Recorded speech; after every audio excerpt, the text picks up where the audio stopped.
Hey everybody, welcome to our live event. My name is Brenda K. Anderson. I'm a crochet designer and instructor, and today I am going to be showing you how to make the Crocheted Kitty Cat Hat that you see here. This is a super duper simple project. This is great for total beginners. So when I do this tutorial, I'm going to show you from beginning to end how to make this hat, and I'm going to be, kind of slowing it down a little bit in case there are some of you out there who are very new to crochet or brand new to crochet, so that you can make this hat too. So I have been noticing recently that these little kitty cat hats with the little square corners, that they've become popular again. I remember when these, probably about 20 years ago or so, the first time around that I ever noticed these hats, I remember wearing that back then, and then recently I've been seeing these again at my kids' school. The kids are wearing them. I've seen them at Hot Topic, at Zoomies, at other stores at the mall, and I was like, you know what? These are so easy to make, and these are such a great beginner project. I think I want to show people how to make these so they can make their own. And then you can choose your own colors, you can choose your own fiber content. That's one of the great things about crochet, is that you have total control over what your project is going to look like, right? So I'm excited that you guys are here today. So if you guys have any questions about what I'm doing, if you have any comments, if you have suggestions for future events, I have a few things that are underway now because of other people's suggestions, so look for those in the future. Then let me know. Let's see. Lori says, why did you choose a political activism symbol to bring the crafting community together or divide us further? This hat is just based on the kitty cat hats that we were wearing maybe 20 years ago or so. If it means something to you politically, then you can choose to make it or not make it because of that. But that was not my reasoning for making this project. So I hope that, because people have different opinions about this type of thing, I don't want to do something that's polarizing us further. I want to bring us together. So I'm hoping that, that the yarn and this cute hat can do that for us. All right. So, all right, let's get started. First, we want to talk about the materials that we're going to be needing. So this hat, I wanted to make this hat, let's see. I want to make this hat in a way that I could explain how to kind of tailor it to your own preferences as you go. So this is something that you could be using a worsted weight yarn for. That's what I'm going to be showing you in this video. But you can use a different yarn weight if you like. Just one moment.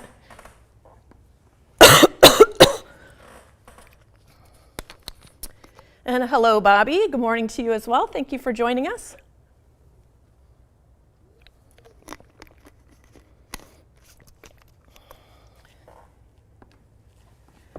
Okay.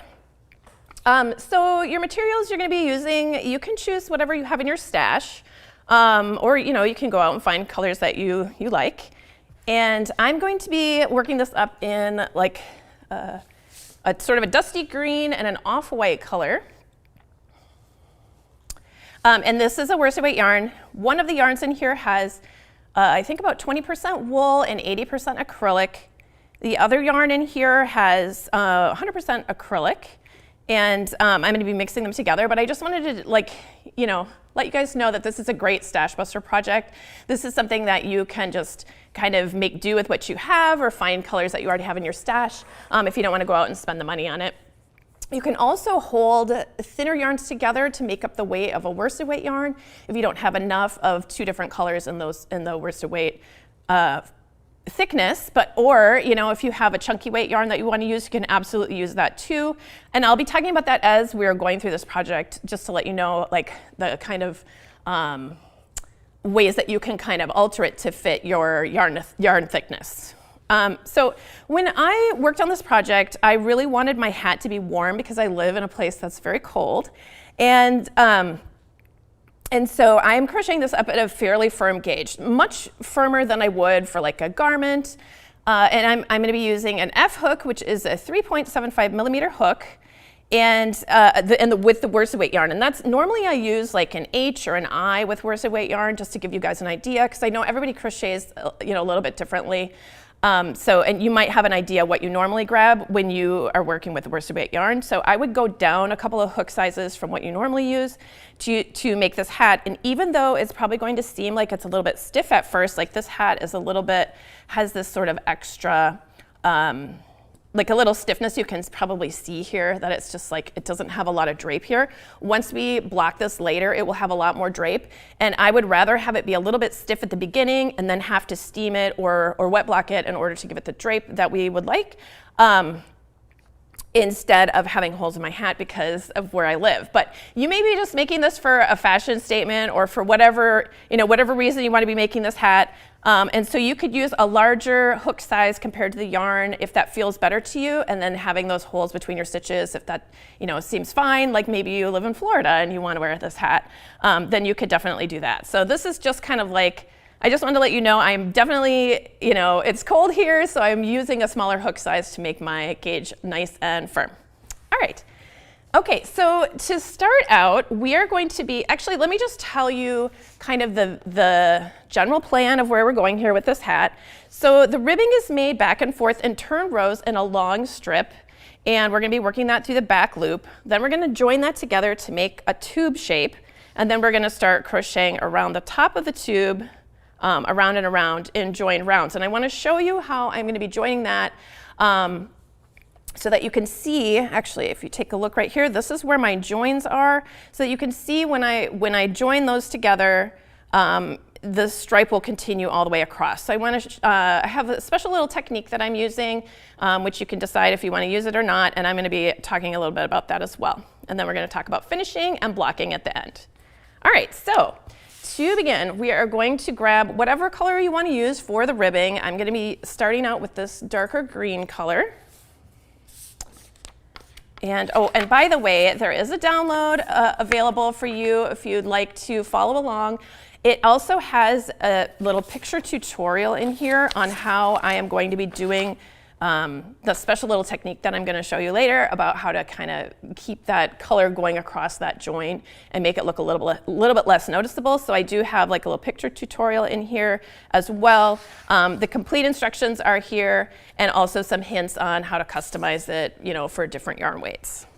All right, so, and this can be made to fit any size. So this, as we're making this, we're going to be taking some measurements, but I do have suggested sizes as far as the circumference and also the height of the hat if you need that to follow along, like if you're making it for someone else. Okay, actually, before we start with our stitch pattern, let's talk about measuring just for a second, just in case you guys have never done this before. When we measure things for something that's going to fit us, like a garment or hat or something like that, we're going to be using a flexible tape measure. But if you don't have that, you can use a piece of yarn and you can just put that around your head like this. And then you can cut it off or just pinch it with your fingers and pull it away from your head, and then cut it off or mark it or something so that you know the circumference of your head. So when you measure the circumference, measure just basically around your head fairly evenly, about where you're going to be wearing your hat, like just above your eyes, like kind of at your eyebrow level. Just measure that around your head. This one measures 20 inches here. So if we were making a hat to fit this person's head, then we would make something that would measure smaller than that 20 inches because we actually want it to have to stretch in order to fit the head. It stays on better. It will get a little bbit stretched out over time, like all crocheted or knit hats do. You can block them to kind of fix the shape a little bit as you're going. But if you make it to the size of the head and then it ends up getting just a little bigger as you're working the double crochets, which tends to happen. We'll get into that a little bit more. But as you're working through that, then it's going to end up just a little bit bigger than the head, and then it doesn't end up with these really cute little ears that just happen when you pull it onto your head. So, and we'll talk a little bit more about that later as we're working up the sides of the hat, and I'll show you how that's fitting. All right, so to start, we are going to make a slip knot and place that on our hook. And we're going to go ahead and chain 15. So if you are using a thicker yarn, you could probably chain less, a couple stitches less, maybe like 12. If you're using a very thin yarn, you may want to chain some extra. And I'll show you once I get that chain how to know about what width you want here. So we've got 3, 4, 5, 6, 7, 8, 9, 10, 11, 12, 13, 14, and 15. All right, so we've got 15 chains here. This is normally what I start out with for worsted weight yarn. And this should be about 3-ish inches. Let me just double check here. Okay, so closer, about 3.5 inches wide. So anywhere from a little over 3 to about 4 inches seems like a good width to me, because as you're making this hat, one of the things that is very forgiving about this hat is you've got this ribbed brim, and then you're gonna fold that up like this onto your hat, and you can use that to use that extra ribbing. You can fold it more or fold it less, just to get the height on the hat that you really want. The thing that happens when you're making this hat, if the hat is too tall on your head, let's see, or too big, let me show you on this head. This one's a little smaller than the form that it was on. So if you do that, then it just sort of makes this boxy shape, which doesn't bring the ears in and make them stick out as much. And I really like my kitty ear hats to have the pointy ears that stick out. So when you're putting this on your head, you do have a little extra wiggle room with the height of the hat, because you can fold up that ribbing higher or lower, just depending on, and to be able to really bring this down onto your head. If the top of this hat is sitting above your head, then the line that connects the ears is pretty much just straight across, and it doesn't kind of dip in and make the little kitty ears that stick out like that. So you really need to be pulling that down snug onto the top of your head. But the ribbing is gonna help you with that, to get that all fine-tuned. You can fold it up more or less, just depending, to make it fit your head. All right, so we've got 15 chains here, and I'm going to begin working across the bottoms of the chains. So if you take a look at all these little chains all stacked up in little V's, you roll them over onto the table, and then you have all these little horizontal dashes on the back. And I'm going to insert my hook underneath the second chain from the hook, working into the bottom of that chain. And when I do that, I'm going to be making a half double crochet. So to do that, we're going to yarn over first, and we're going to insert our hook underneath that second chain. So not this one right here, but this one right here, into that little dash. And yarn over, bring up a loop, yarn over, and bring through all 3 loops. That's our first half double crochet. And the top of the stitch is located over here. I'm going to put a stitch marker in that to keep track of my, where the ends of my rows are, because that's a really easy thing to kind of get mixed up if you're newer to crocheting. So I would recommend you use a stitch marker or a safety pin or bobby pin or something to mark that very first stitch if you're newer to crochet. And now we're going to continue making half double crochets into each of these chains. So we're going to yarn over, insert underneath the next horizontal bar, yarn over, pull up a loop, yarn over, and pull through 3. Yarn over, insert, yarn over, pull up a loop, yarn over, and pull through 3. So we're just going to continue making these half double crochets all the way across our chain.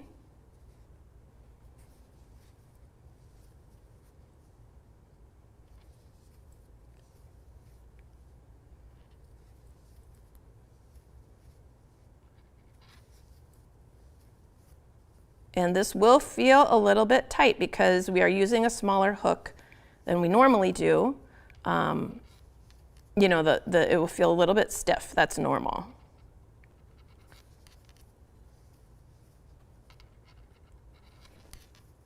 But if you're newer to crochet and you're really having a hard time getting your hook through, if you really are like having to push, and dig around in there a lot, then it's okay to just pull that out and do it again with a larger hook, and then you can switch to a smaller hook to get into that very first row there.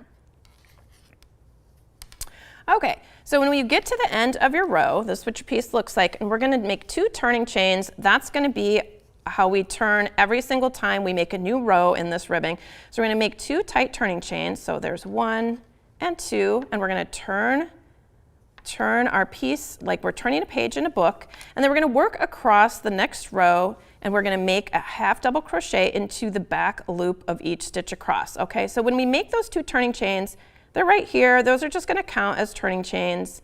They're not going to be worked into ever, so you can make them nice and tight, and it makes a neater edge if they're kind of tight.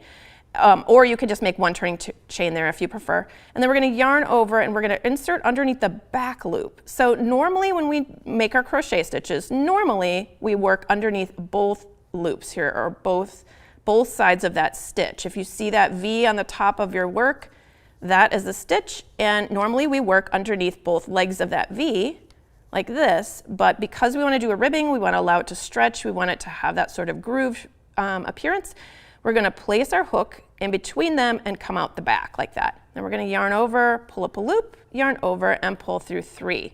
So there's our first half double crochet, and we're going to continue doing that all the way across the row. So we're going to yarn over, insert, yarn over, pull up a loop, yarn over, pull through 3.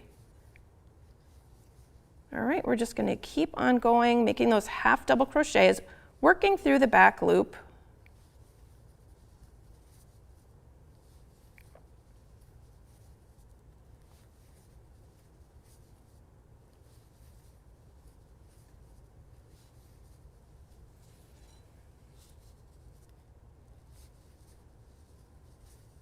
Until we've worked each stitch across, and we'll have a total of 14 half double crochets. And you can see there's our stitch marker right there. That's reminding us that that is our very last stitch. So we're going to work into that stitch right there, and we'll pull the stitch marker out, and we're going to replace that. Actually, we could have put one here in our very first half double crochet that we did of that row. That's really the best way to keep track. As soon as you do the first stitch of the row, you put the stitch marker in. So we'll do that here. So we're going to chain 2. We're going to turn our work like we're turning a page in a book like that. We're going to skip over that turning chain, and we're going to make our first half double crochet right there, working again through that back loop.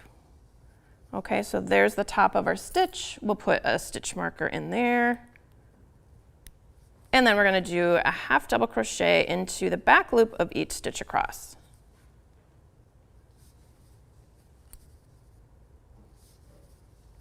It's like this.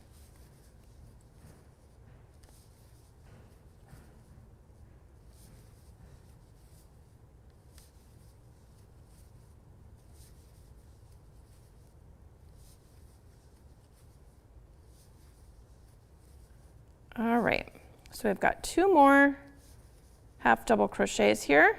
I'm going to remove my stitch marker when I get to it, make my half double crochet in the back loop, and chain 2 like you're doing a tight little turning chain there, and then we're going to turn our work like you're turning a page in a book and continue. So you're just going to keep doing this for quite a ways until your piece is about 2 or 3 inches shorter than the measurement that we took that went around your head.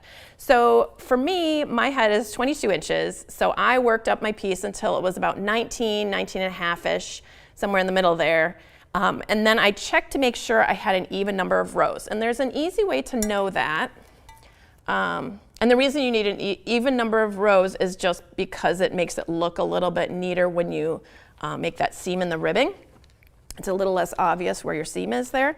So if we take a look at this piece, we can see this is where I had started. There's our beginning tail. And every time you see this sort of groove here, like you can see that there's a ridge here, and then you can see that there's like a little sunken in groove right there. So this would be a row, and this is another row. Here's a row, here's a row. And that's how you count up your half double crochets. You can count them in groups of 2. To me, that seems, it's visually easy to see. So if we count 2, 4, 6, 8, 10, 12, 14, 16, 18, 20, 22, 24, 26, 28, 30, 32, 34, 36, 38, 40, 41. Okay, so now we know we have an odd number of rows. We want to have an even number. So if this piece is, you know, about the right size, you can decide if you want to take away 1 row or if you want to add 1 row. And this is a pretty stretchy fabric, so I usually, if I'm sitting on the fence, I usually will just take 1 row away and continue that way. Usually I don't add that extra row, but if you were already like, ooh, I don't know if this is going to fit, you know, then you can just go ahead and add that row. Up to you. And I should mention too, as you're working up as you're working this up, after you've worked a number of rows, you can see if your stitches are about the same width as when you first started. That's just something to check, because sometimes when you do that first couple of rows, then your gauge changes. So that's just something to monitor. If it got a little narrower, you may want to just undo a few rows and then start over just with a different hook size to make it the width that you really want it to be. But if it's somewhere around like between 3 1/4 and 4 1/4 inches wide, I would just leave it as long as you're happy with that. I would just continue. But if you switch to a larger, if you're using a chunky weight yarn or a super bulky or fingering weight or some other weight of yarn that's pretty different than a number 4, which is worsted weight, then you're going to want to just pay a little more attention to that and make sure your piece is the width that you want it to be. Because this is, after this, we're going to start working the rest of the hat, and you're not really going to be able to fix the brim. We're not going to sew this piece on. It's all worked as one. All right, so I'm going to do one more row. So I've already done my turning chain here. And I'm going to do one more row of working those half double crochets through the back loop.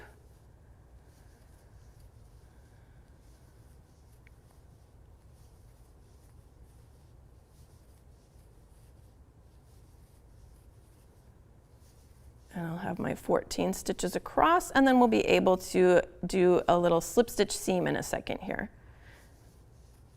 If you prefer to do a sewn seam, you can do that, and then you'll have to rejoin your yarn for the next round. But the reason that I like to do the slip stitch seam is because it's quick, it's easy, and then your yarn is still there ready for you to work with it. Okay, so I've just finished working all the way across. I'm going to chain one. I'm going to turn my work just like I'm going to work another row. Okay, so and also I should just mention, this is not going to fit me. This is going to be too small. I just wanted to do a slightly smaller hat here so you don't have to watch me do repetitive stitching quite as much. So this is not actually measured out to be 3 inches smaller than my head, or 2 or 3 inches smaller than the head that I measured over here. So just in case you were wondering if it looks a little small, it is a little small, but the process is the same. Okay, so we're going to bring that foundation chain edge up right in front of that last row we worked. Okay, so here's the last row we worked. We're ready to work another row. We're going to bring that foundation chain edge right up in front, and we're going to slip stitch these two edges together by going underneath the back loop of the row in front and the back loop of the row in back. Okay, so we'll just bring that stitch through as a slip stitch. Let me do that one more time. So we're going to go through the back loop of the row in front, the back loop of the row in back. We're going to grab that yarn, pull through both, and pull through the loop on our hook. Let's do that one more time. So back loop of the row in front, back loop of the row in back. Grab that yarn, pull through both layers and through the loop on our hook. Okay, so in this way we're joining these two edges together to create this tube.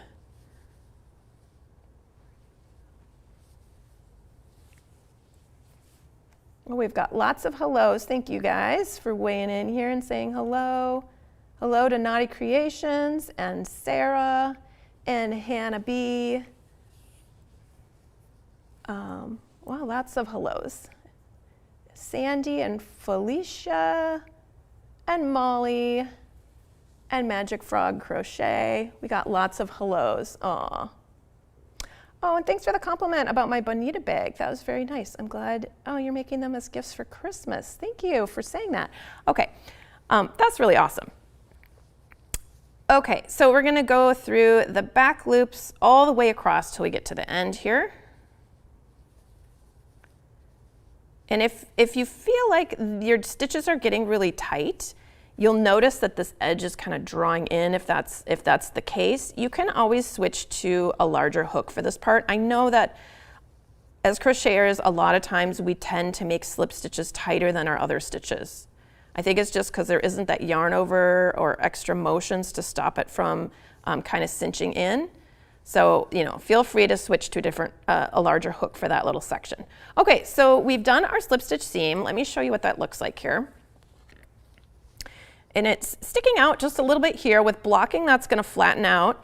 And I do like to keep that on the outside of my work because it looks a little bit better on the inside here, and this side, like you can almost not even see it here, this side is actually going to end up showing because we're going to work the hat around here, and then later we're going to be folding that brim up, and that's going to cover up that slip stitch seam. So I just leave that sitting on the outside there, and now we're going to start working in the round, and we're going to work in a double crochet stitch pattern. All right, so far we've done the half double crochet through the back loop only. Now we're going to be working in double crochet. And to start, I like to do, and I'll do this a couple of times as I work my way around, but I like to start with this kind of an alternative to the beginning turning chain. So normally when we start, we're going to chain 2, or sometimes people chain 3, and then we start with the double crochet. Okay, and we're going to start with our first stitch in this ridge right here. So we would do our double crochet right here, and I'll show you how to do that again in just a minute. So we have these 2 stitches kind of coming together. Sometimes people count this as a stitch, which you could, if that's the way you want to do it. You can count that as a stitch, and then what that means is that stands for a stitch. If you count it as a stitch, then when you come around, you'll work into it as a stitch, okay? But it has to take the place of a stitch, so if that makes sense. If it doesn't count as a stitch, what that means is you make your turning chain, and then your first stitch is really right here. So when you come all the way around, this will make a little more sense when we get all the way around here. I'll talk about this again. Then you would slip stitch to the top of your double crochet instead of slip stitching to the top of your chain and treating that as it's a stitch, okay? Now, having said all that, these are definitely, you know, you can choose either one of these ways as long as you're consistent and you always count as a stitch and you work into it as a stitch and count it as a stitch.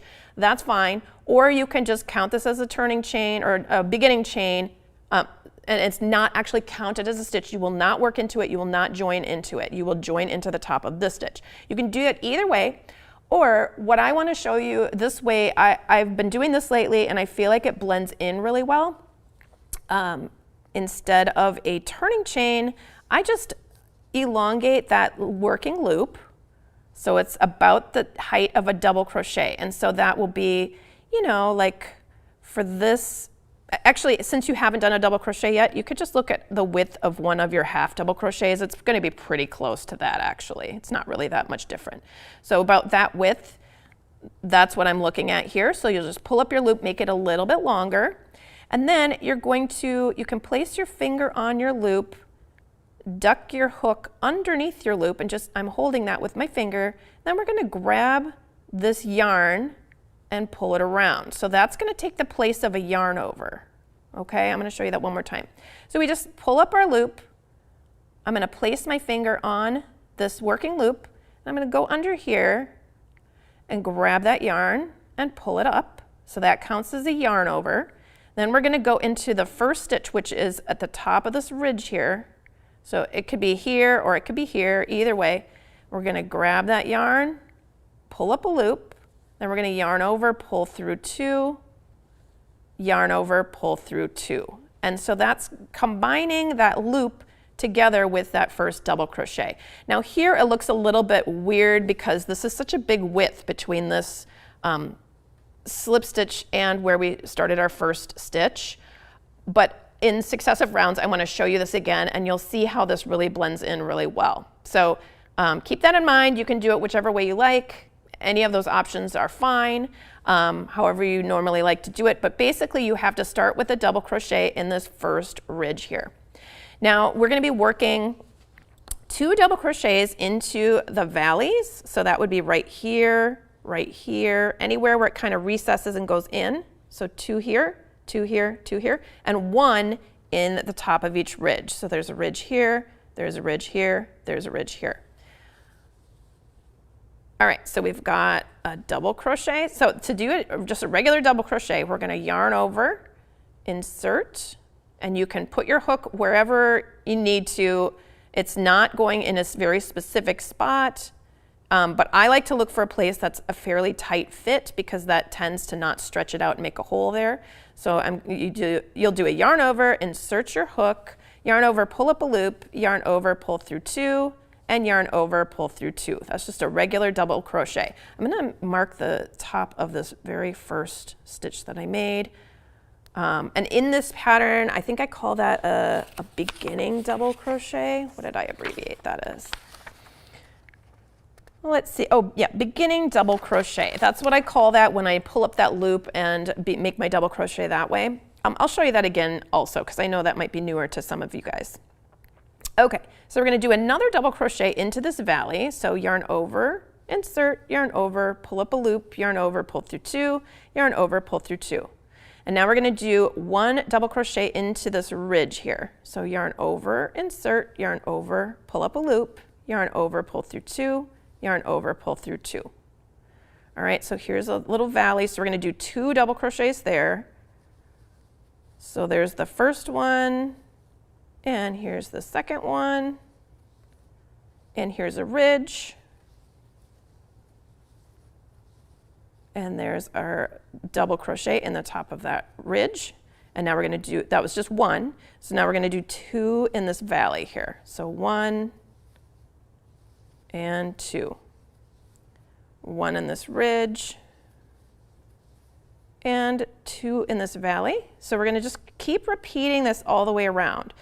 The reason that we're doing 2 in the valley and 1 in the ridge, it could really be vice versa. It doesn't really matter which way you go. But what we are trying to do is we're trying to do, we need more than 1 stitch per end of row in order to be the correct circumference as we're going around, because the height of a half double crochet is taller than one of these double crochets is wide. So that's why we're adding 2 stitches into 1 row and 1 stitch into the next row. So here's our 2 double crochets and 1 in the ridge. Okay, we're just going to do this all the way around. And as you're working on this, because everyone crochets a little bit differently, you may find that your double crochets, maybe you make those a little bit looser in proportion to your half double crochets than I do. Everybody, like I said, everyone crochets differently. So this is an area where you just kind of have to look at how your fabric is turning out. And if you see something like if this starts to ripple here, that means you need to have fewer stitches in here. So maybe you only want to do 2 in the valley on every other valley or something like that. Chances are, I've had a few people make this hat already, and they seem to have, similar proportions to what I had when I was working up. So that's why I'm recommending 2 in the valley, 1 in the ridge, just to kind of get you around. But, it is possible that you may end up needing fewer stitches around here, or you may need more stitches as well. So feel free, you can add more stitches if you feel like this double crochet row is like pulling, it would look like it's pulling this in a little bit here. It would be tight across here, and your ribbing would be kind of spreading out. What you're looking for as you're working, the first couple rounds is you're looking for something that's fairly straight up. Or it could come out just ever so slightly, but you don't want it to be, an extreme shape change here. You don't want it to flare out or angle in. So these are, when you're making something and you're doing it made to measure, it's great because you have all this freedom. You can make it out of whatever thickness you want, whatever hook that tends to go, whatever hook is giving you a good fabric with that yarn thickness. But you do have to be more aware of how your stitches are working out because, you didn't make a gauge swatch. You don't know that for sure the way that you're going to stitch things up is going to be like whoever wrote up the directions or whoever's showing you how to do it. So you just have to be a little more vigilant about stopping and looking at your piece and saying, does that look right? Okay, it looks pretty good. And then continuing.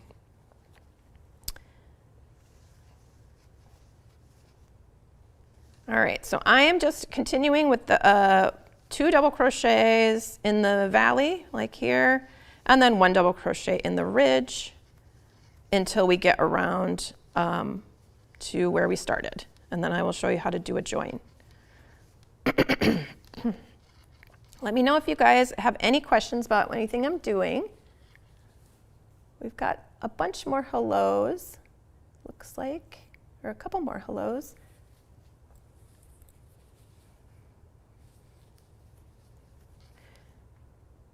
Has anybody started working on holiday presents yet? I'm just curious.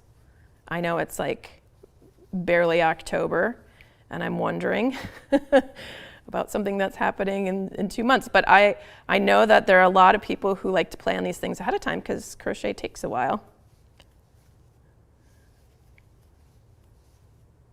I'm not very good at planning out my Christmas presents or my holiday presents too much in advance. But I'm trying to be better about that. All right, I just have a couple more stitches left. Oh, and part of the reason I wanted to teach this kitty hat now was because I thought it could make a really cute Halloween costume too. You know, a black cat, and do it in Halloween colors. It'd be really cute. Okay, so I have come around to the end. I just want to show you this because it looks a little different. So we've got this valley right here. We're still putting 2 double crochets into that valley. And we've completed all of our rounds here, or all of our row ends, sorry. And I'm just removing the stitch marker. There was the top of the first stitch is right here. So we're just going to insert our hook into the top of that stitch, just underneath the V, and we're going to grab that yarn, pull it through the stitch, and then we're going to pull it through the loop on our hook, and that's going to join it. But the other thing, in this hat, I like to switch back and forth every other round to do a different color to make those stripes. If you wanted to do a solid color, you would do your join just like that, and then you could continue by pulling up your loop and making your first beginning double crochet, or you could start with your beginning chain where you chain 2 or chain 3, depending on your preference, and continue in that way. But because I'm switching to another color, I am actually going to be doing that very last slip stitch join with the new color. So I'm going to remove that little join there. So I've just completed the very last double crochet, and I'm going to grab my new color here and get that ready. Okay, so we're going to place our hook into the top of that very first stitch. That's where we had marked it. I'm going to drop this yarn to the back, so that means you just kind of let it hang out there, and then I'm going to leave about 6 inches or so, just enough so you can weave that in later, and I'm going to place that strand of yarn on top of my hook like this, and I'm going to bring it through that very first stitch of the round, and I'm going to bring it through that loop on my hook like that to change color and also to make that join. Now, if you find that this is kind of gapping here, there's a hole or that loop's getting bigger, you can pull on that ending yarn tail. I'm going to pull on the green a little bit to tighten that up, and I can pull on both loops of this lighter color to tighten that up. See how that just kind of cinched it right in? Okay, and so now we are going to start on our next round. So you can choose if you're going to be doing that beginning chain, you can go ahead and just chain 2 or chain 3, whatever you like, and then you're going to do your first double crochet in that very same stitch where we did our join. So that's the same place where we inserted our hook at the end of the last round, right there. So you would do a yarn over, insert, yarn over, pull up a loop, yarn over, pull through 2, yarn over, pull through 2, okay? So then when you come around and join, you're either going to be joining to the top of that stitch if this does not count as a stitch, or if this is going to count as a stitch right here, that means if you did your beginning chain, if that counts as a stitch, that means your very next stitch, your next double crochet needs to be over here into this stitch, okay? Because when we say something counts as a stitch or doesn't count as a stitch, I know that can be very confusing, especially to newer crocheters. What that means is this turning chain is going to be counting as though you did a double crochet, and you already worked into this stitch here when you did your slip stitch. And so this stitch, think of this as growing out of that very first stitch of the round. So you don't need to work into it a second time, otherwise that means you're increasing, you're adding more stitches, and we don't want to do that. So that's how you know you got to move to the next stitch right there for your double crochet. All right, so I'm going to undo this because I'm going to be doing that beginning double crochet. I'll show you how that looks again. So we just pull up our loop to about the height of our double crochets from the previous row, right here, previous round.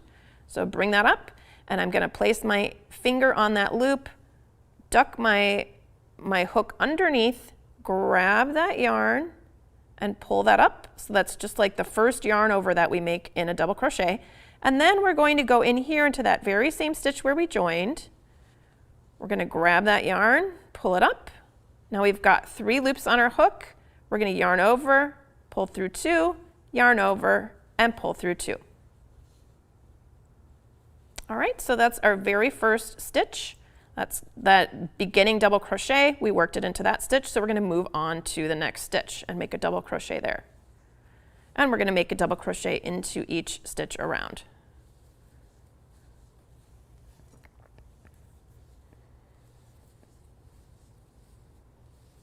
So I was showing one of my kids how to make a hat because she really wanted to make her own, and she wanted her stripes to be thicker. So what she did was she did the first round in the same color as the ribbing, which really looks the best because when you're working that first round, it can look kind of, because you're not actually stitching into the top of a stitch, you're stitching into the sides of those ends of the rows. It can look a little bit messy if you switched colors on that very first round. So I always suggest that you keep with that same color for that very first round, and then after that you can switch whenever you feel like it. So for her, she wanted wider stripes, so she did 2 rounds of double crochet before switching to the next color. And you don't, if you're planning on going back to the same color, like if you're doing every other stripe, a stripe is green and then white and then green and then white. You're just going to leave those yarn tails hanging out at the back because we can just keep, picking them up and putting them down, and we don't have to cut them at the end of the round because then we're going to end up with all these ends to weave in. And who likes doing that? Not me, I'll tell you. So I just let it hang out on the back and then I carry it up on the inside. You just have to make sure you drop it to the wrong side of your work. And I'll explain that just a little bit more as we get there. Because I know if you've never done this before, that might not be able to visualize it, but I'll show you.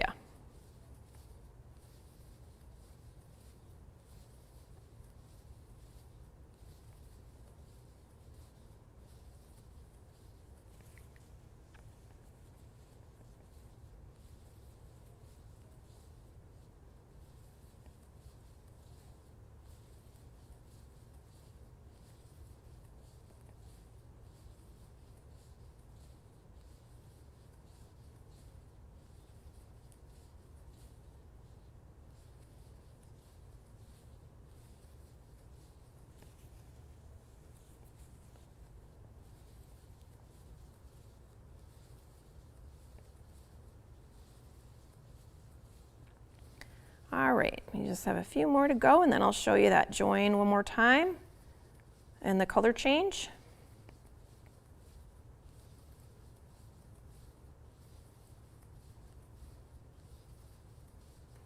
And I would recommend, after the second round that you do, just take a second and look at your piece and make sure, just lay it flat on the table and make sure these edges on the sides are fairly even. You just don't want them to be flaring out or rippling along that. That means you have too many stitches there, or you need to go down a hook size or something because this is too wide and it's going to be much larger than you want it to be. Because you want this to have to stretch a little bit when you put it on your head. At least an inch, I feel like.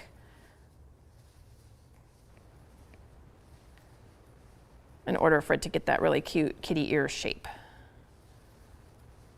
All right, so here's my very last double crochet. Just finished it there. And here is the very top of my beginning double crochet. So I'm going to insert my hook here. And remember, if you are using a beginning chain and you're not counting that as a stitch, okay, meaning you worked your first stitch into this ridge, okay, so you have a beginning chain, you're not counting as a stitch, you worked your first stitch here, that means that you are going to be you're skipping over your turning chain and making that join into the very first actual double crochet that you made, if that makes sense. All right, so here is the top of my beginning double crochet.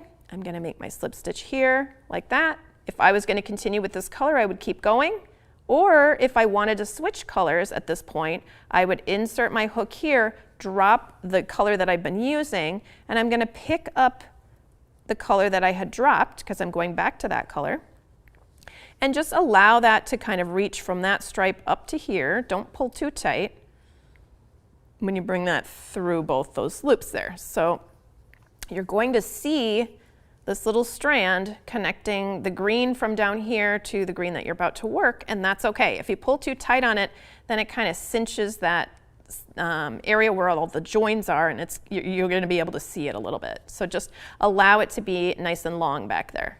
Okay, so now we're going to start with our beginning double crochet. So we're going to draw up our loop a little bit, place our finger on that loop, duck under, grab that new strand, go into that same stitch where we did our join, grab a strand of yarn. Now we've got 3 loops on our hook, yarn over, pull through 2, yarn over, and pull through 2. And so you can see how this is pretty close to what a double crochet looks like. It's just got a little extra down here, like it kind of sits over to the side. Like if you look at a double crochet, it really comes together at a point.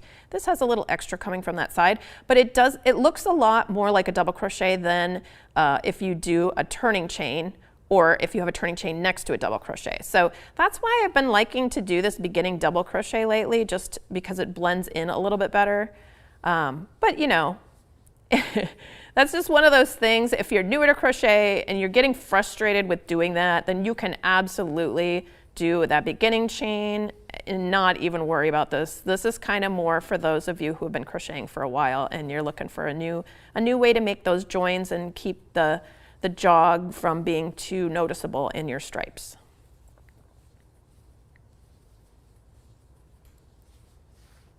All right, so you're just going to continue switching back and forth until the hat is the height that you want it to be. And so if you are making it for yourself, you can absolutely just try it on. You could safety pin or use stitch markers to kind of pin along the top edge to see that if it makes that sort of, little dip in the top, like right here, and the little pointy ears. And you can fold this up however much you need to. So I would just, if you're making it for your own head, definitely just try it on and make sure that it's doing what you want it to be doing to get you those cute little kitty ears. If you're making it for someone else and you really don't know how tall it needs to be, I do have suggestions for the different circumferences, what the heights of your hat should be, measured from like the bottom fold up to that top edge. So let me just take a look in here. So that it's actually within the directions. Let's see here. After round 3, you just kind of continue switching back and forth, working, alternating to make those stripes. And then here is this paragraph here. This is where it's telling you, giving you suggestions on about how tall this should be from the bottom of the folded edge to the top of the hat. So, just for example, if you were working up a hat for a child or someone with a smaller head that was between 17 to 19 inches, that's their head circumference, okay? It's not the hat circumference, it's their head circumference. Then you would want it to be like 6 or 6.5 inches tall from the fold up to the top. Everybody's got differently proportioned and shaped heads, so it's really best to try it on the best you can, but also remember that that's why I designed this hat with the ribbing that could be folded up more or less, so that way you could get that nice snug fit. So you do have a lot of wiggle room there. You can really just go by these numbers if you like, but if you're making it for yourself, why not try it on and make sure it's exactly what you want. All right, so this hat, I am just finishing up here with this last row, or round I should say. I just have a few more stitches to do, and then I'm going to show you how to seam it closed. So I've just got a couple more double crochets here. Here is my last one, and there's the beginning of my round, that beginning double crochet. I'm going to slip stitch there, and I'm not changing color because I am just going to go ahead and fasten off. after I've seamed this. Sorry, I'm not fastening off right now. I just want to use the same color for seaming all the way across. Okay, so I'm going to do a slip stitch seam, but I really like to have my seam on the inside of the hat. Let me bring this hat in here so you can see what I'm talking about. I've done this a couple different ways, and I did the slip stitch seam on the outside, which gives you a little bit of a ridge that kind of sticks out on the top, and it looked fine, it looked cute, but I really liked how kind of cuddly and poofy it made the ears look when I did my seam on the inside of the hat and then turned it right side out. So what you're looking at here, this is the inside, this is what is held to the inside when I do that seam. So I turned my hat so it was wrong side out, and then I did my slip stitch seam across. So you can see, actually I just want to show you this too. This is where I carried my yarn up. You can see those little strands there. I did my slip stitch seam as the hat was inside out, then I turned it right side out, and I did seam block it a little bit, especially up in the tips of the ears to make them stick out. But I really liked how this was looking on the top of the head. Just for me, it looked cuter. But I'm sure there will be other people who disagree and want to do it a different way, and that is completely fine. Like, you know, the beauty of crochet is you can do things the way that you want to. You can customize it to your tastes. All right, so we're going to turn this hat right side out. So I'm just going to flip this like that. And here is my working loop. Your working loop should just be adjusted so that it's off at the side. I'm going to pull my ball of yarn through here like that. And now we're ready to do our slip stitch seam. So this is going to be similar to when we did our slip stitch seam in the ribbing. But we're going to be working underneath just the loops that are touching each other. So when you take a look at the top edges, when they're kind of held together here, you've got V's going in this direction on the front and V's going in this direction in the back. We're going to be placing our hook underneath the back loop of the edge in front and the front loop of the edge in back. And the reason that I'm doing that is because I really only wanted to use one loop from each edge because it allowed it to have a little more stretch and it wasn't quite as bulky of a seam. So that's why I'm using one loop from each, and also when I flip it so that it's right side out, you don't see one of these edges of the loops. Okay, so they're hidden on the inside. So we're going to grab that yarn, pull through both layers, pull through the loop on our hook, and we're going to continue that across. So we're going to go underneath the back loop of the edge in front, front loop of the edge in back, grab that yarn, pull through both loops and through the loop on your hook.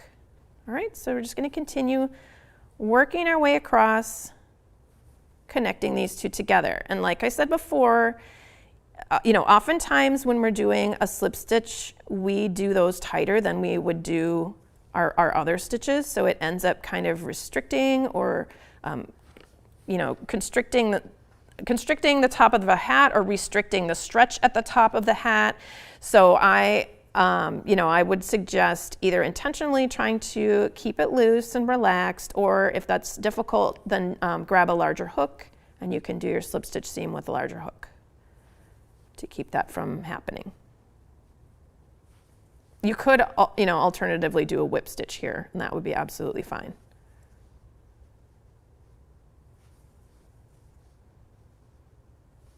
All right, so let me know if you guys have any questions or suggestions or anything like that.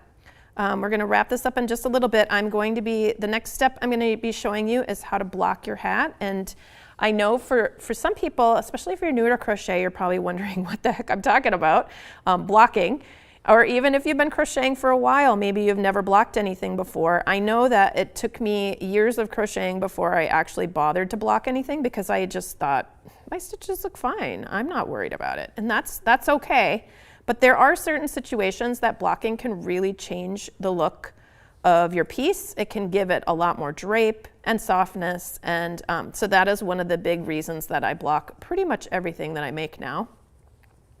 It can also even out your stitches.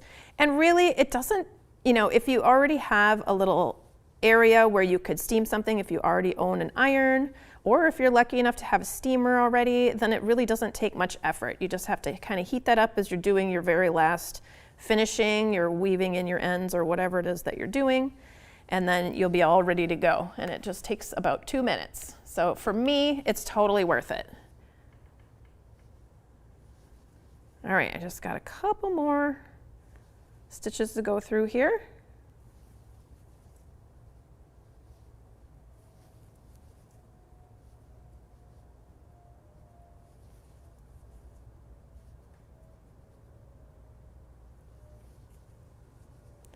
All right, we've made it to the opposite corner. I'm gonna cut my yarn and draw that through. Then I want to show you how to weave in ends, because there might be some of you who are brand new and you've, you know, so someone just saying, go ahead and weave in your ends, you might think, what the heck are they talking about? So to weave in your ends, you're just going to thread your yarn tail, whatever you have left sticking out. So like this one, we'll need to weave in that, and we'll need to weave in these two as well.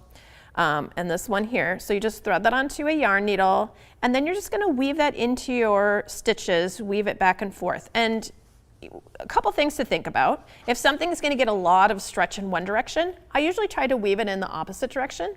But here, even if this might get more stretch in this direction, I really want to keep my green yarn tails in the green. I don't want to weave them into the lighter color because they might show a little bit on the front. So what I'm going to do is I'm just going to come down here to see these little open edges. These are really an easy place to just kind of weave through. Now, you may not have something like that if you're weaving in something else.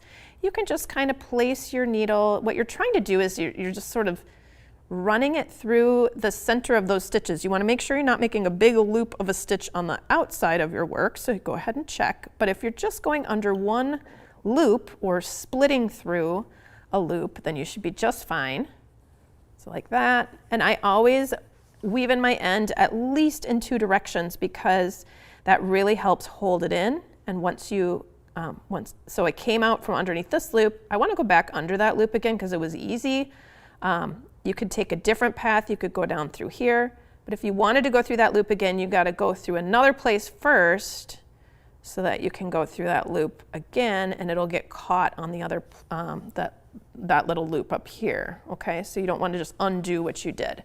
And when you're pulling through, you just want to pull it until it feels like it's about to stop. You need to have a very light hand with this. You don't want it to be, you know, you don't want to go through and then pull through real hard like that, because then that kind of gathers in your fabric and it distorts your stitches. You know, you can always just kind of stretch that back out to get it to play nice after. If you accidentally do that, that's okay.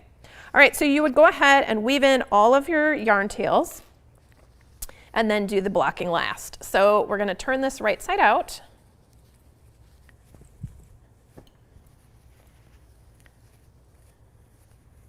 Like that. And I'm going to bring over my iron so you guys can see what this looks like. And I want you guys to see, lately I've been feeling like I should show the blocking step more often if it doesn't take too long, because I want people to see what, you know, why you would bother with that, because I know a lot of people don't really, that's a step that a lot of people like to skip, and I know that I skip that step also, and there's nothing wrong with that. You know, I'm not here to shame anybody about not blocking their pieces. I just want you to see, you know, what you're missing if you're not blocking it, okay? So right now, this is what my piece looks like. You know, it has you can tell it's kind of stiff because I crocheted it up at a pretty tight gauge. And like I said, this is mostly acrylic. One of the yarns has, I think, 20% wool in it, but the rest of it is acrylic. So I like to steam block my piece because acrylic or other synthetics really respond very, very well to the heat in the steam. So you're not actually touching your iron to your work. You're not going to actually iron it.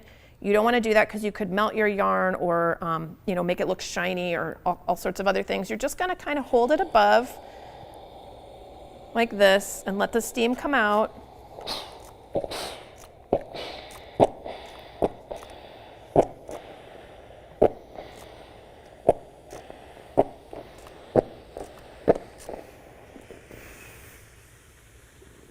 And I like to kind of roll that out a little bit at the top because that little slip stitch seam wants to stay indented, which isn't, I mean, it's not a big deal. It doesn't look bad. It's just, I just want it to lay a little bit more flat.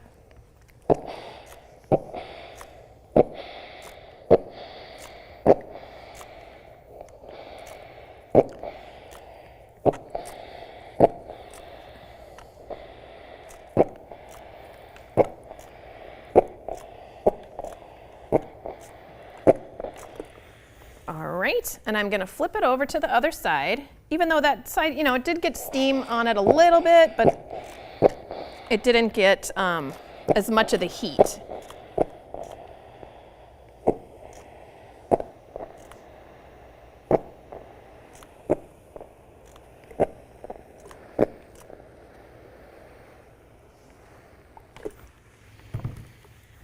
All right, so now you can see, look what happened here. We've got, it's just so much more flexible, but you know, because we crocheted this up at a tight gauge, our stitches are really nice and close together, so they're gonna keep, you know, somebody's head warm. And you've got that extra, but now you have that extra drape that we didn't before, and it's so much softer. It just feels much softer. So another little step you could do if you already know where you want your ribbing to sit. You know, if you were gifting this to someone, I wouldn't bother blocking that into place. But if this is something that you're making for yourself and you've tried it on and you really like a certain, you know, you like it when the ribbing is folded up to this point here or whatever point you decide, then you can give it a little bit of steam when it's folded, like on that folded edge, and then it's going to want to fold there. And just let it cool off in place. All right, so let's try this on. I'm trying to remember what size I made this. I think we better put it on this guy here. So we'll try it on and you guys can see what it looks like. There it is. And then you can decide if you want to pinch your ears like that. Sometimes people will sew these ears in place. You could do a little stitch through. You know, I would stitch just in a little area and make sure you're coming out through the back side in the same color so you don't see a little stitching line. And you could make a little stitch here and here to make your ears always, you know, fold a certain way. But sometimes people like to, you know, wear them like this. My kids like to wear them like that. So you can wear it however you like. All right. Well, thank you guys so much for joining me for this live event. Oh, let me just peek over here. Oh, we've got lots more people saying hi, and I missed. Oh, Molly said last year I made your pickle and cardinal ornaments for gifts. Could you make a new ornament this year? I was thinking about that. Okay. It's likely. If not this year, then for sure for the next season. But I think so. I think I can squeeze that one in.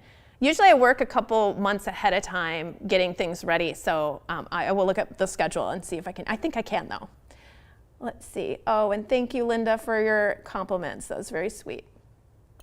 Okay, and someone has a question. In one of your videos, you were wearing a granny square cardigan. Will you be able to make a video of that cardigan and how we can make it? Oh, I think I know which cardigan. I think I only have one granny square cardigan. I actually, that one I won't be able to make a video of the exact same one. I maybe could do something like that in the future.